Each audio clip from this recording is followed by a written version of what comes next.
اللهم صل وسلم وبارك على سيدنا محمد عليه أفضل الصلاة وأزكى السلام. أحلى مشاهدين في الدنيا، يا رب تكونوا جميعا بخير.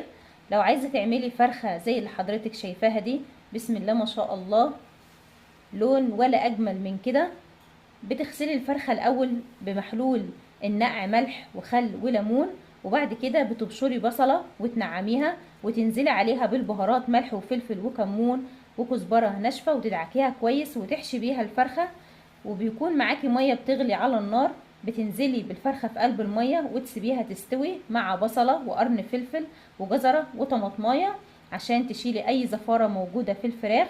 وبعد كده بتدخليها الفرن، بتدهنيها دهن الطماطم وتدخليها الفرن على درجة حرارة 250 لمدة نص ساعة، وبتطلع معاكي الفرخة بالشكل اللي انت شايفاه ده. والسلام عليكم ورحمة الله وبركاته.